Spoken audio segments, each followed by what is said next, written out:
Bom dia a todos.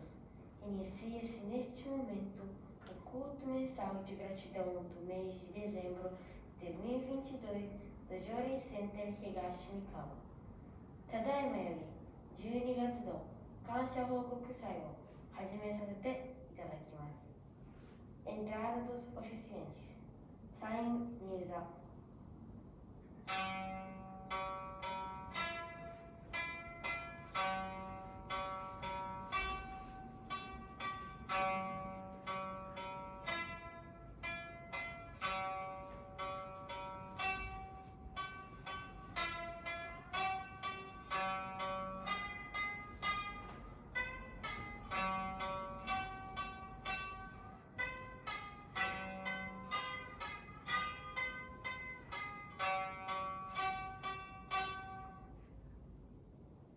Purificação do ambiente.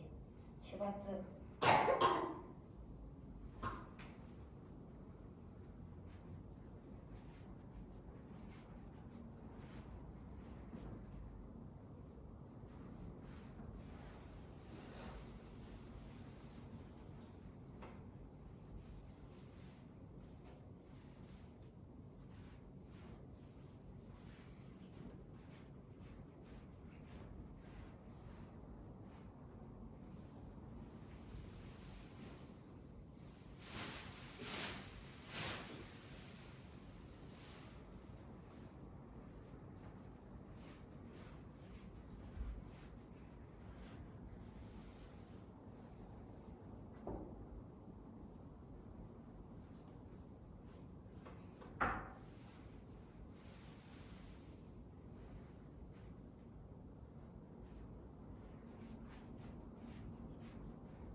Oferendas.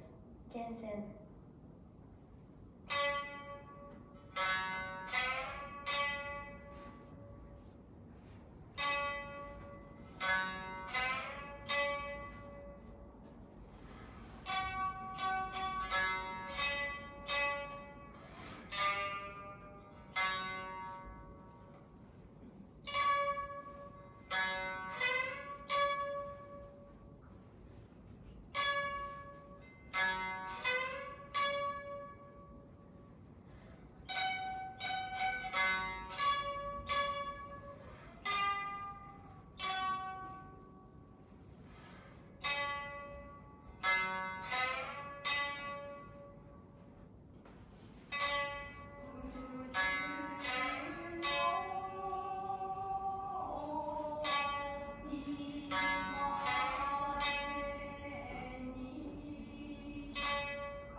筋暮らしと感謝報告祭のりと相乗。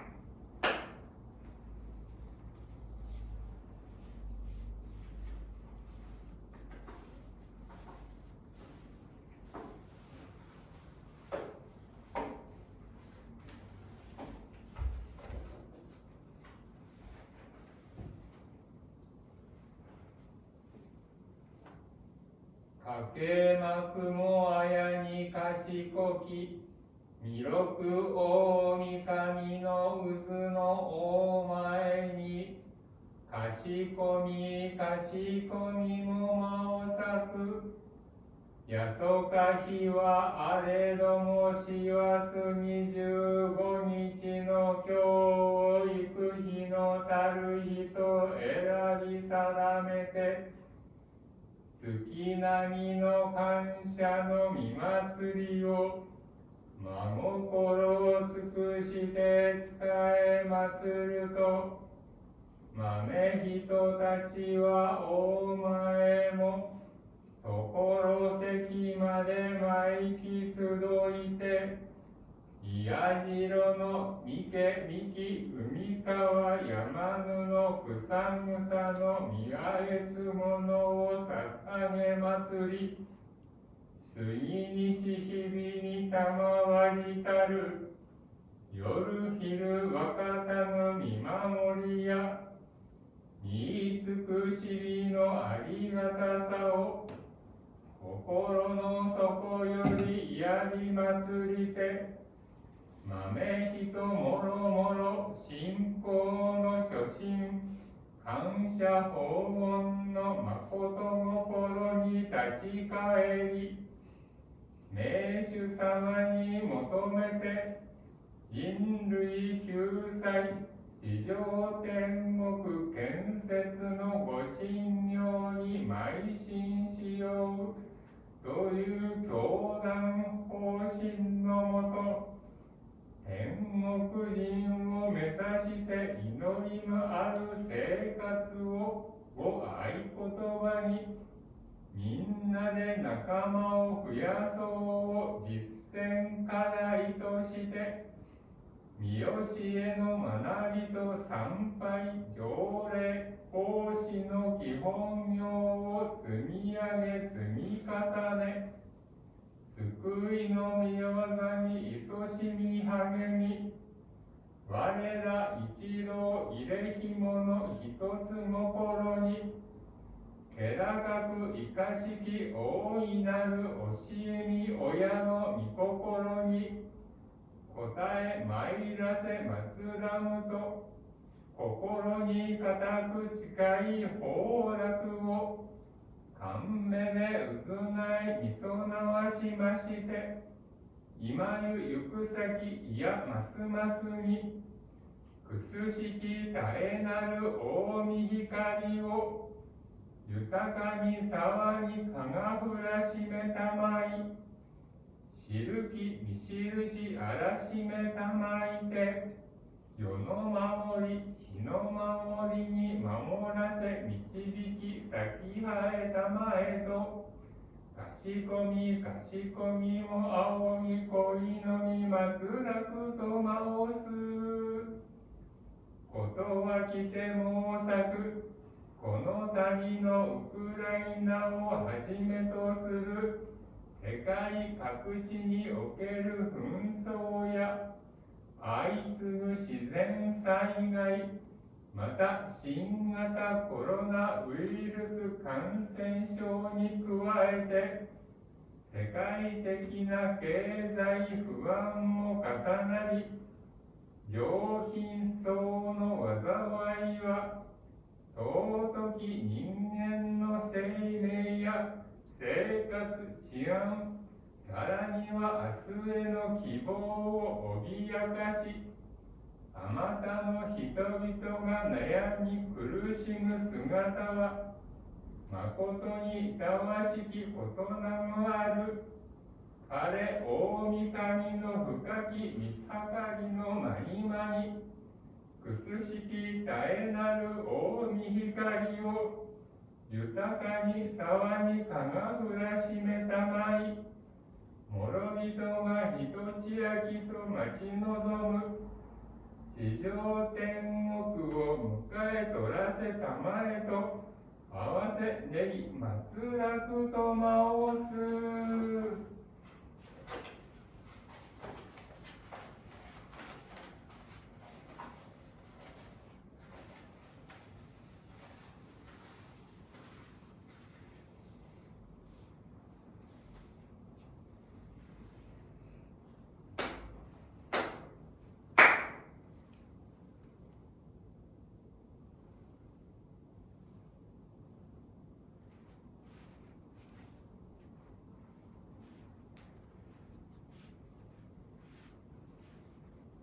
Ofertório, representante dos participantes.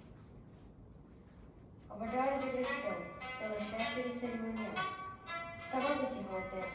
Sai-se, Boris.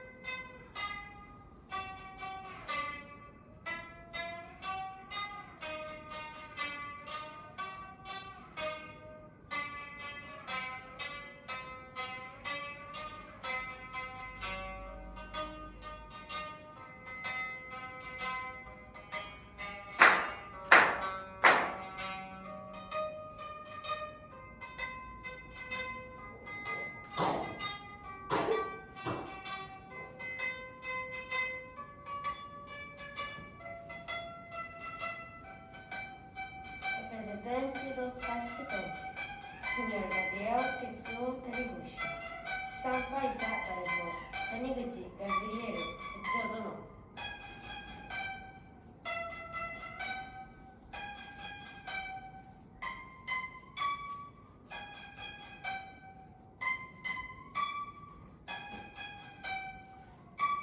Pedimos a todos que se levantem. Eu acompanho nas reverências. 皆さんもお立ちいただき、ご一緒にお願いいたします。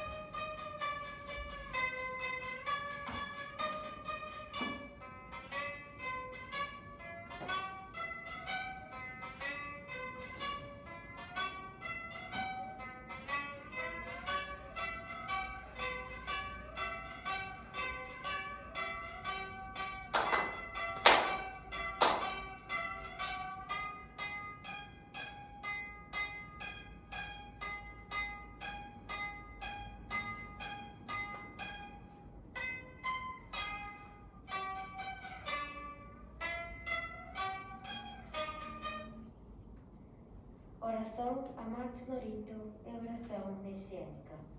A Matsunorito, Kyusei Norito, Sojo.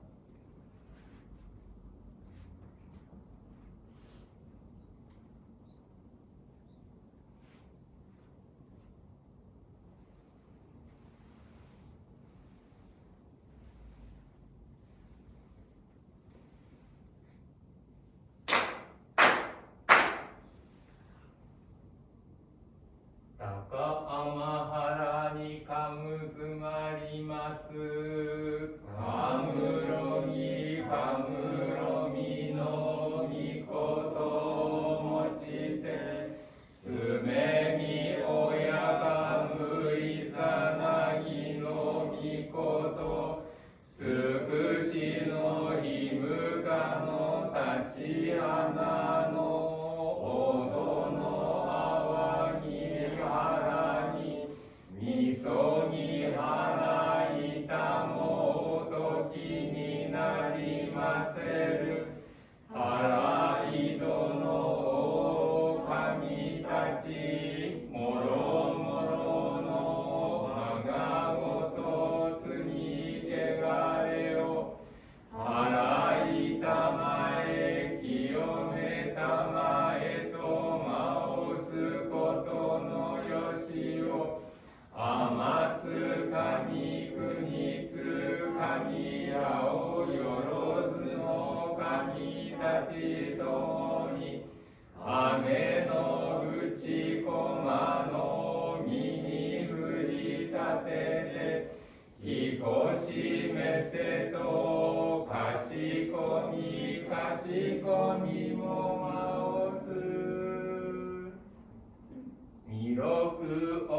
えに親主の神、守りたまえ、咲き生えたまえ。教えに親主の神、守りたまえ、咲き生えたまえ。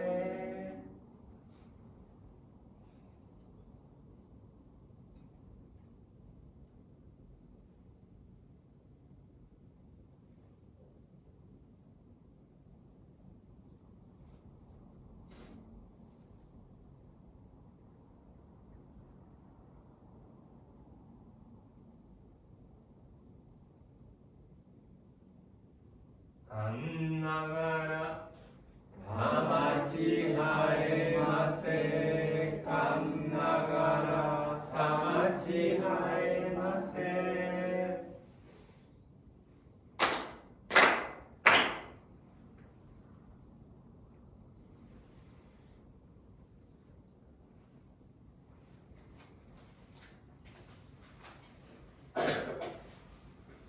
オースプレムデス、クリアドイドアドトダビータ。Ó Supremo Deus, Criador e Doador de toda a vida, pela vossa divina vontade, a longa era da noite chegou ao fim. Estais liberando vossa luz para vivermos a gloriosa nova era a que a humanidade há muito veio aspirando. Agradecemos por nos guiar ao vosso plano. Agradecemos o privilégio de receber e ministrar a vossa luz. Sejam nosso espírito e corpo iluminados e purificados, e que possamos viver a verdade que nos concedestes por intermédio de Meixo Sama, fazendo-os veículos puros da vossa poderosa luz, abençoando aqueles com quem estivermos. Possa o vosso plano ser concretizado e que a paz, a saúde e a prosperidade se tornem realidade. Grandioso Deus da luz, abençoai-nos e protegei-nos, dando expansão radiante às nossas almas. Assim seja.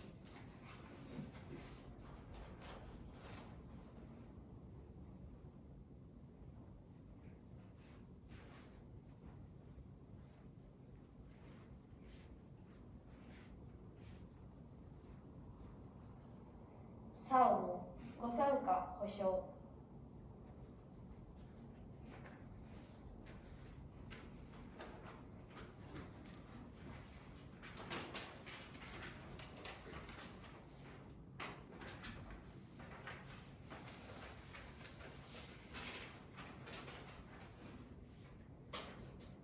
万民の万民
Sentem-se por gentileza. O senhor é engraçado.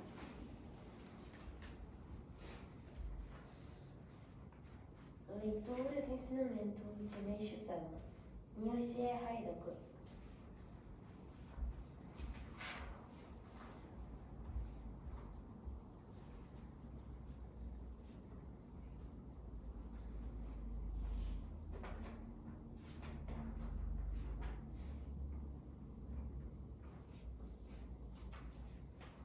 Princípios da agricultura natural. Para que todos entendam realmente o princípio da agricultura natural, visto que é impossível fazê-lo por meio do pensamento que norteia a ciência atual, proponho-me explicá-lo pela ciência espiritualista, da qual tomei conhecimento por meio da revelação divina. No início, talvez seja muito difícil compreender esse princípio. Todavia, à medida que o lerem várias vezes e o saborearem bem, certamente há de entender. Caso isso não ocorra, é porque o leitor ainda está preso às superstições da ciência, e é bom que ele perceba isso. Os próprios fatos comprovam que o que eu exponho é a verdade absoluta. Respeitando esse princípio, é certo que desde o primeiro ano haverá um aumento de 10 a 50% na produção. Por outro lado, o método agrícola utilizado atualmente consiste na fusão do método tradicional com o científico. Julga-se que houve um grande progresso, porém, os resultados mostram exatamente o contrário. Conforme podemos constatar pela grande quebra da produção no ano passado, a causa direta foi que as plantas do arroz não tinham força o suficiente para superar as inúmeras adversidades climáticas que ocorreram. Todavia, qual a causa do enfraquecimento das plantas do arroz? Se eu dissesse que o fenômeno foi causado pelo tóxico chamado adubo, todos se surpreenderão, visto que os agricultores até agora vieram acreditando cegamente que o adubo é imprescindível para o cultivo agrícola, em razão do pouco conhecimento dos agricultores e dos pontos cegos da ciência. Não foi possível descobrir os maléficos dos adubos. É inegável o valor da ciência em relação a muitos aspectos. Entretanto, pelo menos no que se refere à agricultura, esta não somente é importante, como também está completamente equivocada. Por exemplo, desconhecendo a verdadeira natureza do solo e o funcionamento dos adubos, considera apenas o método criado pelo ser humano, ignorando a força da natureza. Prova disso é que, apesar de muitos anos de esforços em conjunto do governo japonês, os agricultores e dos cientistas, não se vê nenhum progresso ou melhoria diante de uma fraca colheita como a do ano passado. Podemos dizer que a ciência não consegue fazer nada, sendo vencida pela natureza sem oferecer qualquer resistência, não havendo mais nenhum método a ser empregado. A agricultura japonesa está realmente em um beco sem saída. Não o bastante, devemos alegrar-nos, pois Deus ensinou-me o meio de sair dele. A agricultura natural afirma que não existe outra maneira de salvar o Japão. A seguir, vou explicar no que consiste esse método agrícola. A origem do problema é a falta de compreensão sobre a verdadeira natureza do solo. Até agora, a agricultura tem negligenciado o solo, que é o principal, dando maior importância ao adubo, que é o secundário. Pense bem, sem a terra, o que podem as plantas fazer, seja elas quais forem? Um bom exemplo é o do soldado americano, que no pós-guerra praticou a hidroponia no Japão, despertando grande interesse. Creio que ainda devem estar lembrados disso. No início, os resultados foram excelentes, mas, ultimamente, pelo que tenho ouvido falar, ele acabou abandonando o método. De maneira semelhante, os agricultores fizeram pouco caso do solo, chegando a acreditar que os adubos eram o alimento das plantas. Com essa atitude, cometeram um terrível engano. O resultado é que o solo ficou ácido, perdendo sua força original. Isso está muito bem comprovado pela grande diminuição da safra do ano passado. Não percebendo seu erro, os agricultores gastaram inutilmente elevadas somas em adubos, despendendo árduos esforços. É uma grande tolice, pois estão produzindo a própria causa dos danos. Empregarei bisturi da ciência espiritualista para explicar a essência do solo. Antes, porém, é preciso conhecer seu significado original.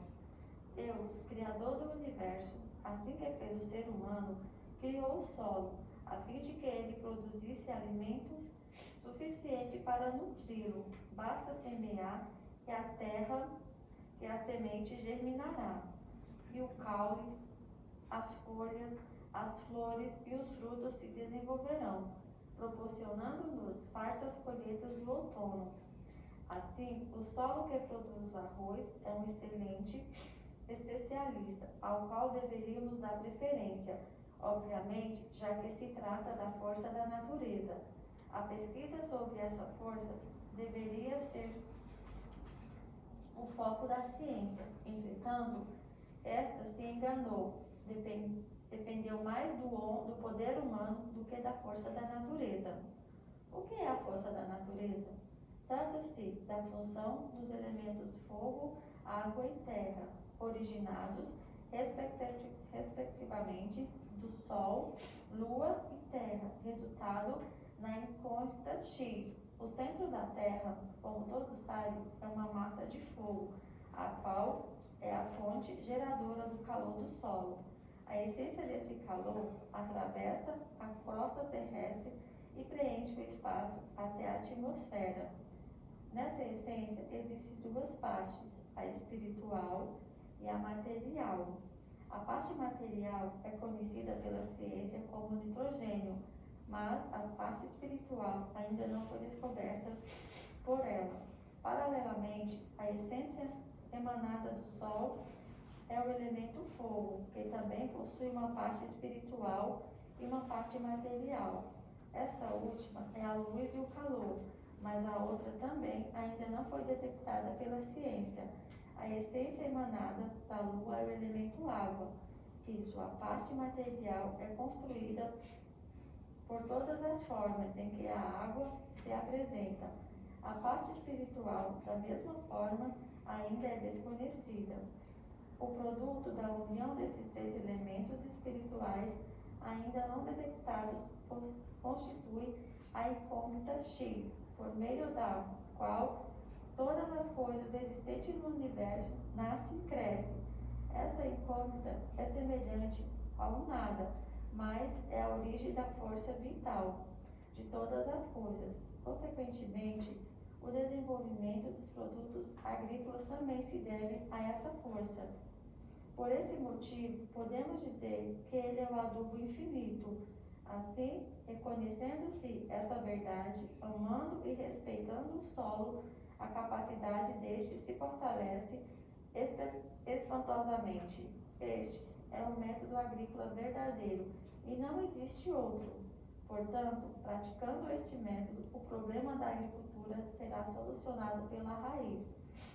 Há mais um fator importante. O ser humano, até agora, pensava que a vontade, pensamento, assim como a razão é a emoção, limitavam-se aos animais. No entanto, talvez, se o leitor souber que eles também existem nos corpos inorgânicos, ficará boquiaberto. Obviamente, como o solo e as plantas também estão nessa mesma condição. Respeitando-se e amando-se o solo, sua capacidade natural se manifestará ao máximo. Para tanto, o mais importante é não sujar e torná-lo ainda mais puro. Por isso, o solo manifestará seus sentimentos de alegria, e nem preciso dizer o quanto tornará mais ativo. A única diferença é que a vontade e pensamento nos animais é mais livre e móvel, ao passo que o solo e as plantas não têm liberdade de movimento. Assim, mesmo no caso do arroz, se pedirmos com sentimentos de gratidão uma farta colheita, nosso sentimento se transmitirá às plantas e certamente seremos agraciados. Por desconhecimento deste princípio, a ciência comete uma grande falha ao considerar que aquilo é invisível e impalpável, não existe. Jornal Wake, 245, 27 de janeiro de 1954, extraído do livro Alicerce do Paraíso.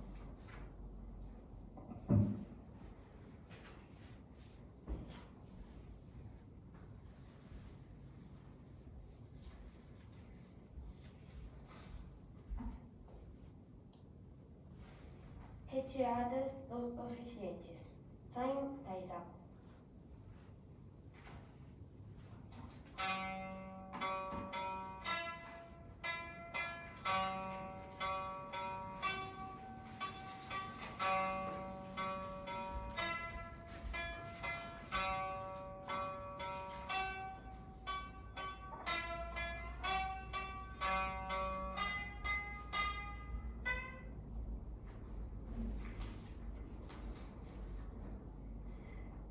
Palavra de saudações do responsável, Sr. Kitajima Koichi.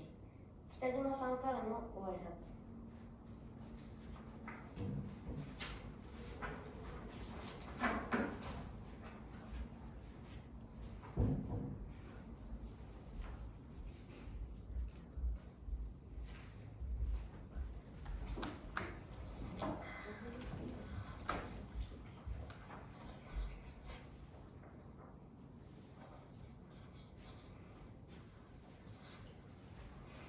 おはようございます。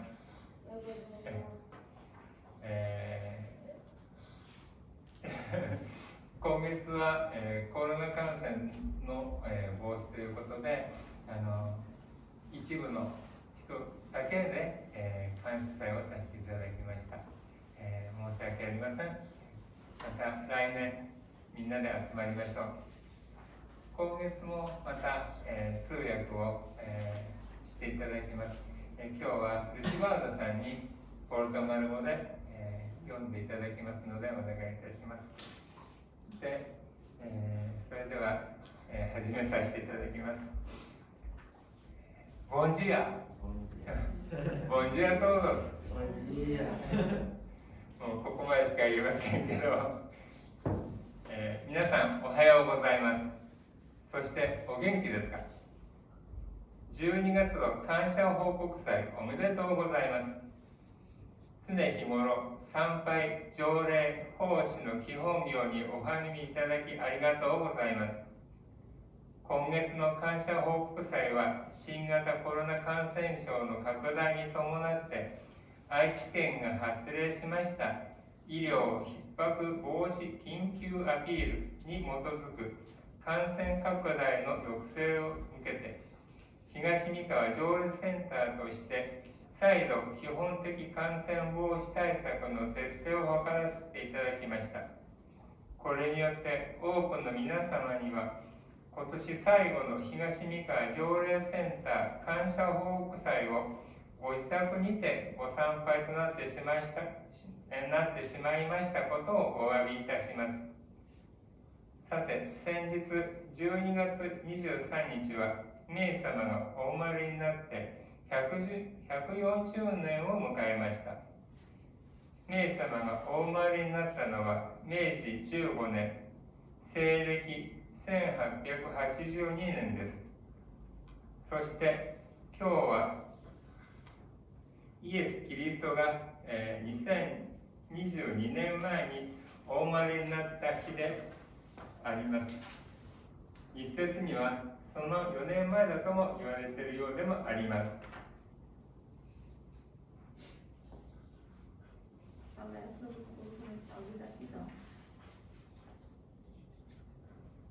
Bom dia a todos. Vocês estão passando bem? Parabéns pelo culto mensal de gratidão do mês de dezembro. Gostaria de agradecer todo o empenho diário nas orações do Diorei e nas dedicações em prol à obra divina. No culto mensal deste mês, o aumento de casos do novo coronavírus foi oficialmente anunciado pela província de Haiti, um apelo urgente de prevenção na área da saúde, com o objetivo de controlar a proliferação do vírus. O Diorei Centro de Higashimikawa reforçará as medidas básicas de prevenção contra o vírus. Com isso, peço as minhas sinceras desculpas, mas no último culto mensal de gratidão deste ano, os membros realizarão em seus lares. Pois bem, dia 23 de dezembro, completou 140 anos desde o nascimento de Meishu Sama. Meishu Sama nasceu no ano 15 do período Meiji, ou seja, em 1882. E Jesus Cristo também completa em 2022 anos. Me disseram sobre isso 4 anos atrás. Hoje falarei sobre o ano ocidental e oriental. No Japão, fala-se sobre Meiji Heisei e atualmente Heiwa, ou seja, coloca-se o nome do imperador antes do ano.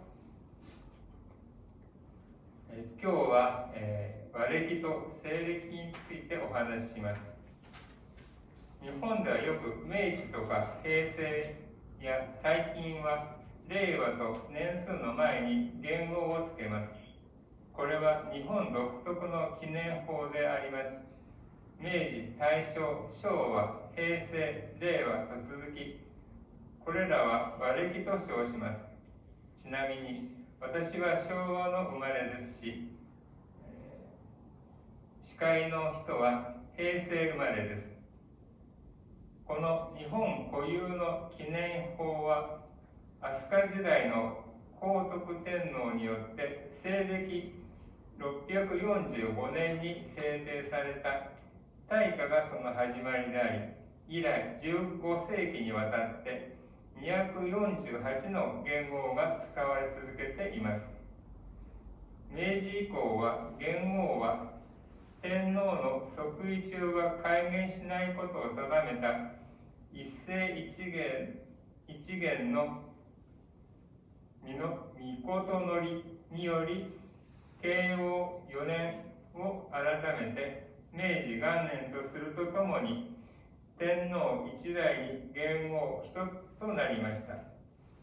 明治以前は不吉なことがあったり、病が流行するなどの理由でたびたび改元され、そのほとんどが1年から十数年の非常に短い期間でした。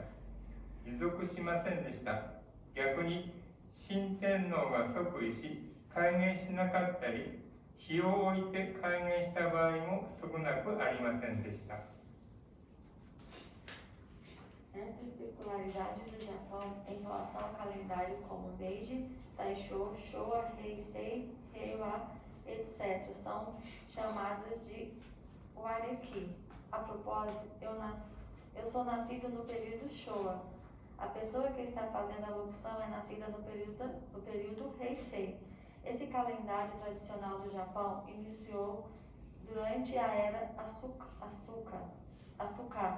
com o imperador Kotoko, no ano ocidental de 645, que foi estabelecido. Desde então, 15 séculos se passaram e 248 nomes de imperadores já foram usados nesse período até hoje. Desde o período Meiji, foi determinado que não haveria mudanças em colocar o nome do imperador no calendário. Então, se baseando no período do imperador, nasceu no ano 4 da era Keiwa, que ficou determinado o primeiro ano da era Meiji. E com isso, a primeira geração, esse imperador ficou no calendário. Antes do período Meiji, uma época de azar por motivos de intensas doenças, entre outros, frequentes mudanças de imperadores. Quase sempre a duração curta de permanência era de 1 a algumas décadas. Apenas em contrapartida, Mesmo o imperador assumindo o trono e não realizando a mudança de era inevitável a substituição dessa era pela situação que se vivenciava. No calendário ocidental, o presente do ano de 2022 foi o quarto ano do período Reiwa. Nas prefeituras do Japão, existem muitos documentos e mensagens enviadas pela Secretaria de Administração do Governo que as datas são preenchidas com o ano japonês. そして西暦2022年の今年は令和4年となります。日本の役所等の観光庁が発行する文書、観光庁に提出する書類には慣例により和暦を記載したものが多くあります。しかし、国外とやり取りする書類やパスポートなどは西暦が使われたり、新聞などのように和暦と併記されるものがあります。ところで、私の自動車運転免許証の有効期限は平成35年の誕生日と印刷されています。本来なら令和5年の誕生日とするところ、この間に天皇が交代されたので、これまでの平成から令和に変わったことによる弊害です。そのため、今は迷わないように西暦を使うようになったようです。一方、西暦とはキリスト教の救世主とみなされるイエス・キリストが生まれたとされる年を元年、紀元とする紀元法と、イエス・キリストがユダヤ人として割礼を受けた日を紀元1年1月1日とする記念法があります。西暦は西ヨーロッパのキリスト教地域から徐々に普及し、西洋諸国が世界各地で進めた植民地活動によって伝わった結果、現在において世界で最も広く使われている記念法です。年数の前に AD が使われますが、これはアノンドミンの略で、主イエス・キリストの年にという意味になります。Entretanto, nos documentos realizados para os estrangeiros, como passaporte, por exemplo, são utilizados o ano ocidental. Nos jornais, entre outros, são colocados o ano japonês e ocidental lado a lado. A propósito, na minha carteira de habilitação, a validade do documento está impressa de forma também no ano japonês, ou seja, no ano 35, aniversário Heisei 2023. Na realidade, o correto seria quinto aniversário de Reiwa 2023, pois nesse período houve a substituição do imperador Heian pelo Reiwa. Essa é a parte prejudicial do ano japonês. Por isso, para não ocorrer estes problemas, estão sendo usadas o ano ocidental. Por outro lado, o ano ocidental, essa data se baseia no nascimento de Jesus Cristo. Na religião cristã, Jesus Cristo, como judeu, foi a data que foi realizada a sua circuncisão no dia 1º de janeiro do ano 1. O ano ocidental do cristianismo do leste europeu, aos poucos foram difundindo os países da Europa Ocidental, foram colonizando vários locais ao redor do mundo e, como resultado, hoje esse calendário ocidental foi o mais difundido ao redor do mundo. Há alguns anos utilizamos o AD, sigla de Anno Domini, que significa o ano do Mestre, Jesus Cristo. Então, Meixo Sama nasceu em 1882, anos após o nascimento de Jesus Cristo. Meixo Sama diz que さて、メイ様はイエス・キリストがお生まれになった1882年後の日に生まれました。そのメイ様は、メシアというのはヘブライ語ですから、日本語には返しがたい。意味は救世主、救い主ということです。キリスト教の人は、キリストが救い主だと信じているが、本当は贖罪主であって、救世主とは大変違うのです。万民の罪をあがなった人、罪の代表になり、生命を犠牲にして初めて許された人ですが、救世主の方は許されるのではなく、許す方です。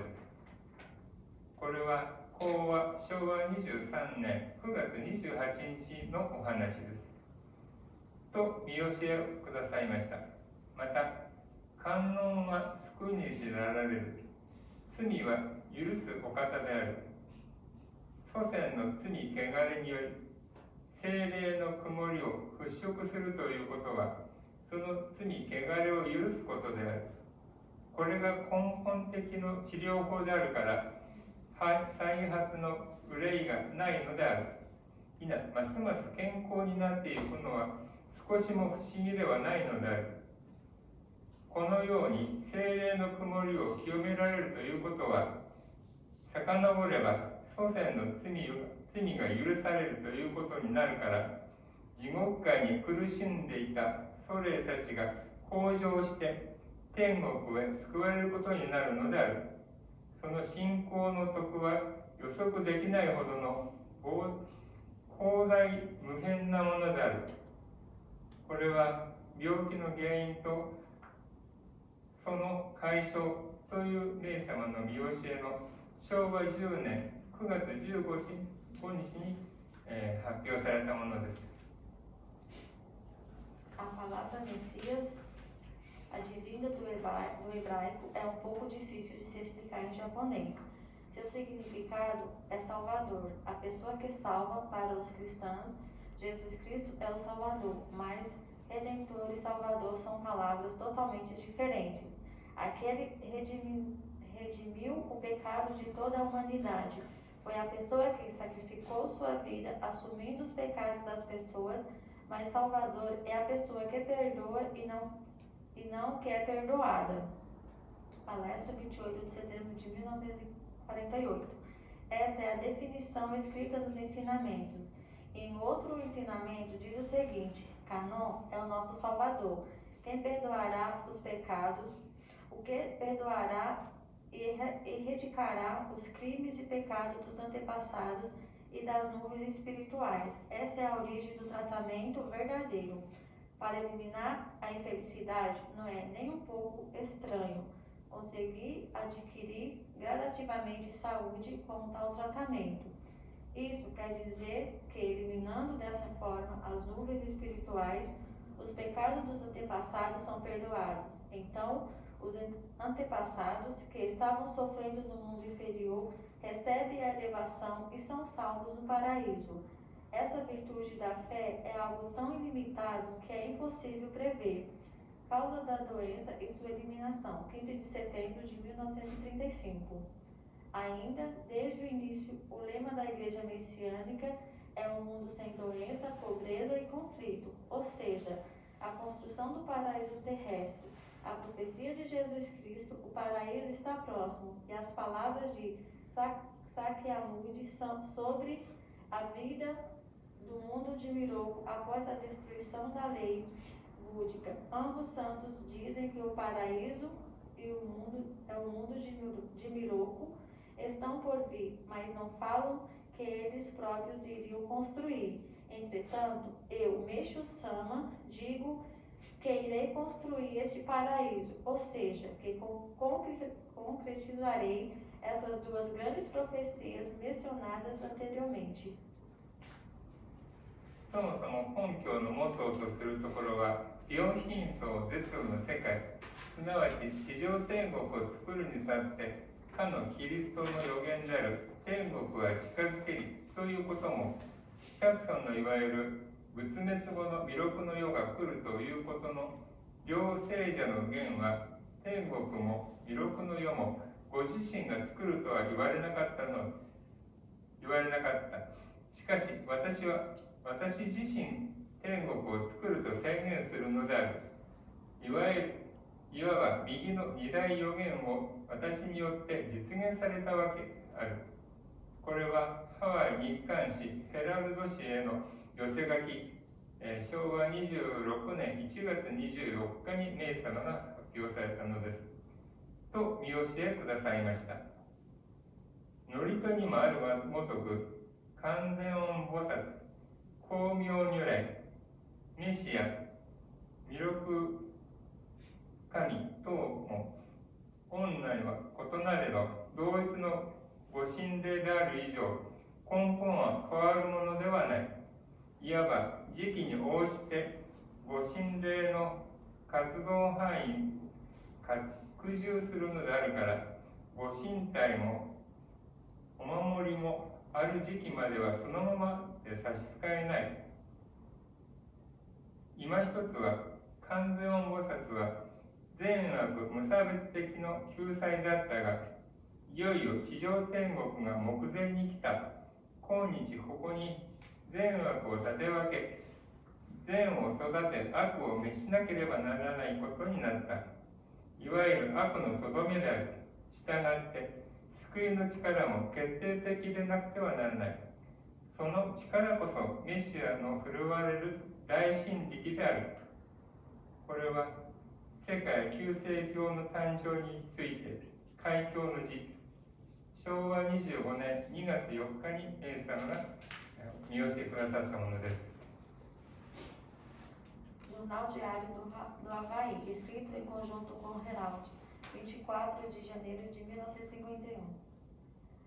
É a palavra realizada da fundação do templo diz que, como mencionado no Salmo Kanzyo Bosatsu, Komyo Nyorai Messias, Salvador, Miroku, Kami, entre outros, embora os nomes sejam diferentes, são unos a uma única divindade, não havendo distinção entre eles. Por isso, por assim dizer, de acordo com cada época, a atuação das divindades amplia cada vez mais. Então, até conseguirmos alcançar o momento de ter o altar e o vicário, não há problemas em continuarmos sem. Outro ponto é que o Kanzyo Bosatsu trabalhou a salvação sem distinguir o bem e o mal, mas finalmente estamos próximos do paraíso terrestre. Hoje o bem e o mal foi dividido, o bem foi cultivado e o mal passou a ser eliminado. O fim do chamado mal. Assim sendo, é preciso da decisão de ter a força da salvação. Essa é o grande poder divino que o Messias irá exercer. Sobre o nascimento da Igreja Messiânica Mundial, observação da fundação do templo, 4 de fevereiro de 1950. A prática do Sonen, que estamos diariamente trabalhando para adquirirmos uma rotina de ligar nossos corações com Deus e Meshu-sama, não há outra forma de observarmos tudo isso e não ser essa prática, a não ser essa prática. Assim sendo, eu acredito que sem nos enviarmos de Deus, Meshu-sama e dos antepassados, devemos buscar um caminho que esteja de acordo com a vontade divina, de acreditar no mundo invisível, de que tudo funciona a partir da lei do Espírito precede a matéria. E acredito que o aprofundamento da prática do Diorei é o ponto mais importante. 私たちが日頃取り組んでいる送念の実践は、主神、そして明様につながる心の在り方を習慣づけ、訓練し、身につける営みに他なりません。そのことを通して神様、明様、祖霊様を内眼白にすることなく、目に見えない世界を認め、すべて霊種体重の法則に即したご真意にかなう道を求めていかなければならないと思います。また、明様の救いの根本である条例を実践するということを徹底させていただくことが大切だと思います。今年を振り返れば、新年早々、新型コロナ感染症の拡大に伴う国の指示に従って、1月の感謝報告祭を代表者のみで執り行うこととさせていただきました。4月下旬よりブラジルから研修生として帰国された和良瀬木原さんが安城、浜松ともに東三河にも来てくれるようになり、6月には一時的ではありますが、ブラジルの研修生であるマテウスさんも来て、木原さんと日直奉仕をしてくれました。また6月には玉木さん一家が他から移籍してくださいました。そしてオリベイラさんと共に日直奉仕を開始してくださいました。 Fazendo a retrospectiva deste ano, com a propagação rápida do novo coronavírus no início deste ano, no culto mensal de janeiro, onde somente os representantes puderam participar, pude comparecer ao culto. A partir da segunda metade do mês de abril, o ministro Alice Kihara veio para apoiar Anjo Hamamatsu e juntamente conosco Higashi Mikawa. No mês de junho, por um curto período, veio o seminarista Mateus, juntamente com o ministro Alice, para nos apoiar nessa unidade. Ainda em junho, vieram a família Tamaki e depois a família Oliveira, iniciando os plantões no meio de semana. Neste ano, a maior conquista que tivemos foi no dia 28 de junho, à noite, aqui no Jorei Center Higashi Mikawa, temos recebido a visita do presidente Marcos Rezende e tivemos a permissão de participarmos do Jorei Kai e do encontro com a presença dele. Todos conseguimos receber Jorei dele. Foi um momento de muita emoção e gratidão, tanto que não é possível expressar em palavras. No mês seguinte, do dia 10 de julho, tivemos a permissão de, juntamente com os membros de Anjo e Hamamatsu, de irmos ao solo sagrado de Kyoto, levando uma caravana que também foi motivo de muita emoção. Ainda no mês de julho, tivemos a alegria de merecermos a outorga de Alex Kawase. Por outro lado, no início de outubro, tivemos momentos de tristeza, que foi a despedida e retorno para o Brasil do ministro Hayashi Neto. そして今年最大の出来事は、ブラジル本部のマルコ本部長が6月28日の夜に私たちの東三河条例センターを訪れ、条例会兼懇親会が許されました。マルコ本部長は参拝者一人一人にご条例を取り次いでくださいました。このことは言葉に表せないほどの感謝と感激でした。翌月の7月10日には安城や浜松の人と加わって、みんなで京都平安京へのバス参拝が許されました。これもみんなで行くことで大変な感激をしました。またこの7月には川瀬アレックスさんが入信され、大変な喜びでした。一方、10月にはこの間ご指導いただいた林根と先生がブラジルに帰国され、とても悲しい別れもありました。なお、10月下旬から立浦先生が指導に加わってくださるようになりました。今年は新型コロナ感染症に感染されたご家族が多く発生しましたが、ご家族の条例のお取り次ぎや献身的な行い、皆さんの想念の実践によって大事に至ることはなくて済みました。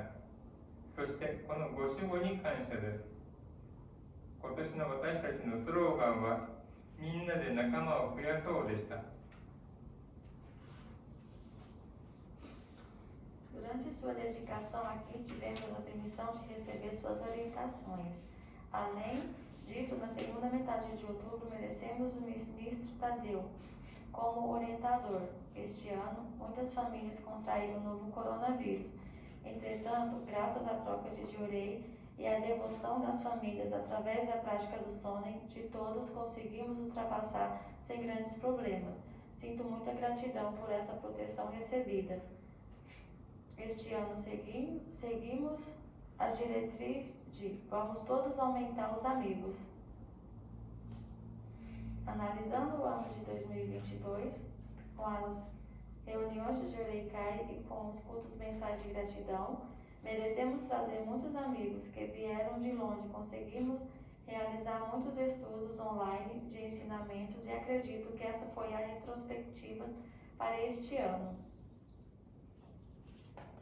Para este ano, o último culto o culto mensal de gratidão do mês de dezembro e o culto mensal de janeiro, com o aumento da propagação do novo coronavírus, juntamente com o apelo urgente de prevenção da área de saúde, infelizmente realizaremos os cultos restringindo a participação presencial a apenas uma família de representantes. Com isso, precisamos compreender que esta é uma purificação que nos foi atribuída por Deus em Meixo Sama. Para o ano que vem, a diretriz será a mesma. Vamos aumentar os amigos, vamos expandir o Diorei e os ensinamentos de Meixo Sama. 今年を振り返れば、毎週土曜日の夜に行っている条例会や毎月の感謝報告祭など、友人、知人の足が遠のき、案内が許されることなくなるなど、リモート勉強会は継続できているものの、新型コロナ感染症の拡大に振り回された1年だったのではと思います。今年最後の12月の感謝報告祭は、今年初めの1月の感謝報告祭同様にコロナ感染症の拡大に伴う愛知県が出された医療逼迫防止緊急アピールに従ってこうして一部の代表者による式典になってしまいましたことは大変残念に思います。こうしたことも大神様、冥様が私たちにお与えくださったご浄化と受け止めさせていただきます。来年の東三河条例センターのスローガンは、みんなで仲間を増やそうです。みんなで冥様のご条例と見教えを広げてまいりましょう。また、新たな行動として、国連が2030年を達成目標とした SDGs 持続可能な開発目標を知り、身近なところから実践してまいりましょう。来年も共に冥様の見教えに学び、会う、聞く、条例するというこの世における利他の信仰実践に励んでまいりましょう。皆様、今年1年ありがとうございました。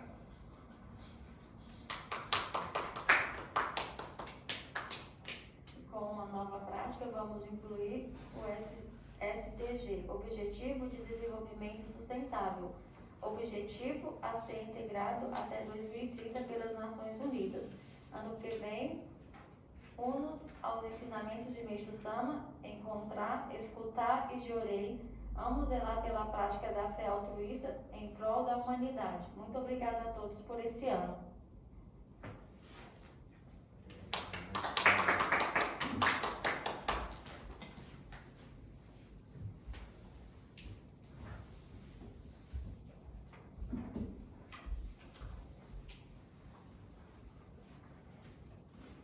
Encerra-se assim o culto mensal de gratidão do mês de dezembro de 2022 do Diorei Center Higashimikawa. A todos nossos sinceros agradecimentos e Feliz Natal. 以上で12月の感謝報告祭を終了させていただきます。ご来店のお客様に感謝とメリークリスマス。Faremos troca de Diorei até as 11h50。11時50分まで交換条例をしますので、席の移動を願います。ありがとうございました。